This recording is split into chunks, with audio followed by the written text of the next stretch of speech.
Race number 5 of the match. Let's go. Really different pre-start. With these bumpy conditions, both boats taking on different manoeuvres. Can Emirates Team New Zealand stay on the foils here? I think they're off the foils. Okay, we'll try to 10. Okay, nice. Your wheel. My wheel. Keeping the speed on. It's breeze. Oh, that's a really big touchdown there. Emirates Team New Zealand, they're going to have to roll out of here, I think. Just clear. A huge opportunity for the British. It is so tricky in this waves, it's going to be hard to get up.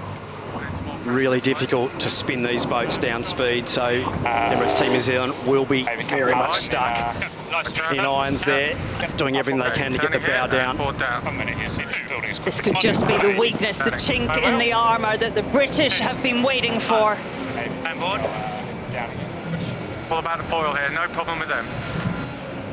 Ben Ainsley just saying absolutely about keeping the boat on the foils. Emirates Team New Zealand could be well and truly very late for this start. Absolutely no problem with them. Go above them is quite nice. The wind is so soft, we're seeing just over 6 knots.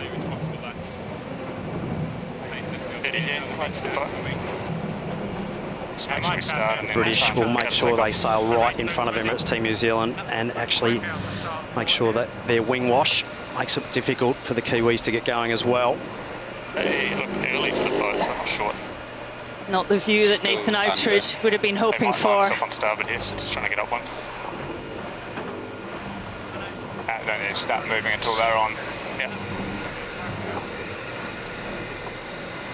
Yeah, they're definitely doing one more. British just gaining maximum pace to secure this manoeuvre. But race 5 is alive, and it will be advantage Ineos Britannia in the match.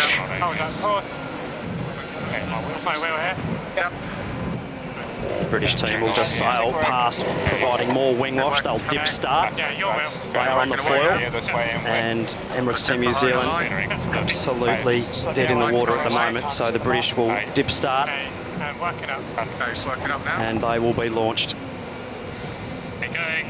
Kiwis could be parked there a long time. Big bump, only just over 6 knots of wind pressure. They're still going the other way. It's clearing up all the time. So are we seeing a turning point, or as Shirley said earlier, a tipping point? We've got a guest commentator in today, and it's the skipper of Athena Pathway, Hannah Mills. Hannah, welcome to the team. Nice day to come in. Yeah, good day to come in. I mean, the British team just did an awesome job there in that pre-start. You know, obviously the Kiwis fell off the foils, and the British really capitalised on that, just giving them as much gas as they possibly could, going back and forth in front of them, blocking their wind, making it hard for them to get up on the foils. And yeah, just a great pre-start from the British.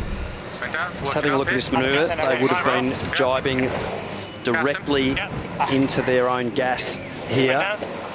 And really difficult there to keep the boat on the foils. The British winding up and doing their entry with a lot of boat speed and a lot of apparent wind flow. So potentially a little mistake there by Emirates Team New Zealand. Okay, that is your right turn. Copy. Plenty of pace to stay on the foils there for Ineos Britannia. Just ask them or tell them on race control, maybe, that channel. Ineos Britannia coming into the top gate for the first time in this 6-leg race. It is race 5 in the match, and they have a gigantic lead. This is the umpire's message received. 2, 1, all the way down. Has this feeling, Glenn, a little bit of day 3 of back in Auckland, when New Zealand had to level the series up, and then it was that moment in time the following day, and maybe this is that moment for Ineos Britannia. Absolute dream start in this race for Ineos Britannia, doing a beautiful job keeping their boat foiling. So almost 3/4 of a leg difference there. The British team executing their job beautifully at the bottom. They'll be lining themselves up.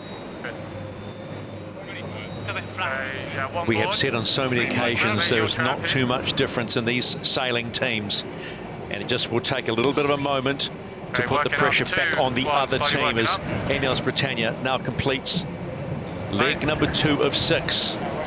And we'll head back upwind. Yeah, that's courser now. My track. Yeah, nice. So New Zealand heading down to that bottom mark gate, and it is quieter at the bottom. What I've noticed is that Ineos are actually on a bigger jib, and just a little bit more horsepower probably helped them in that pre-start, as well as very good positioning. For Emirates Team New Zealand now, their best hope in this one really is if Ineos happen to fall off the foils, but Ineos look fully powered up. They're coming up this second windward beat. And it just looks the downwind legs are the harder ones in terms of picking your moment to jibe. Upwind is just a little bit easier. 209. So Emirates Team New Zealand, complete leg number 2. It's been a good downwind leg. They've picked up some, well, let's say they've closed the gap somewhat. Ineos Britannia at the top gate. And that will be halfway distance in race 5 of the match. Halfway to potentially their first win. It's only down 2, 1, down. Okay, yours. 2, 1. Get it, lads. Okay. Push up. Bang, main. Okay. I'll be flat up here, Justin. Not that long, so boundary here. This is the race committee. We are moving the windward gate, lengthening to 1.55 nautical miles and shifting the axis to 210. Well, that'll be welcome news to Ineos Britannia. Lengthening the course means more wind, and we're seeing between 9 and 11 knots at the top and between 7 and 9 at the bottom. So there's still plenty holes in this, but Ineos Britannia doing a great job of putting them together.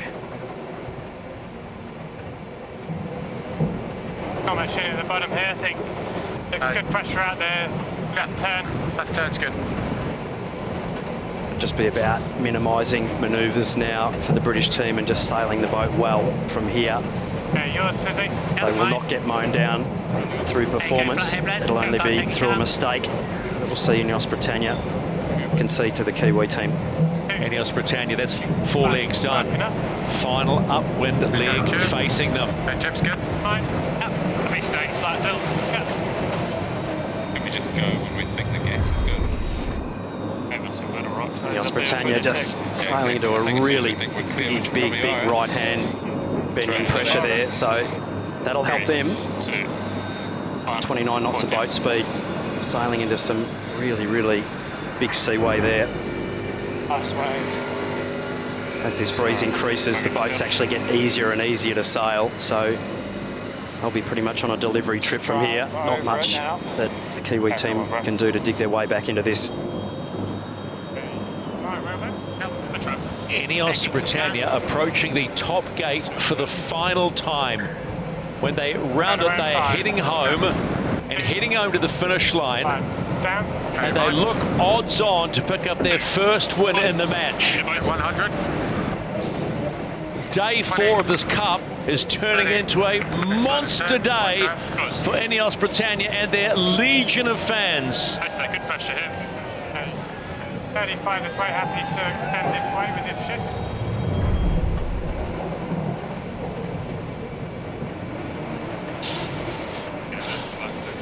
We talk so long about the America's Cup and we say, can they come back? Can a team come back? What can they do? You just never know. It can happen on any random day. But the phrase, this is the America's Cup, has never been truer today in race number 5 as Ineos Britannia have sailed flawlessly in this. And that will be one ecstatic crew. You can imagine what it feels like coming close to the line to get their first win in the match. But Ineos Britannia have changed the dial. They have just jump-started the comeback, and they're on the board. Ineos Britannia get win number 1 in the match. Keep this roll going. Hey, reach in here. Bobby. Oh, you know what that means. You know what that means. The fight back is on. Yeah.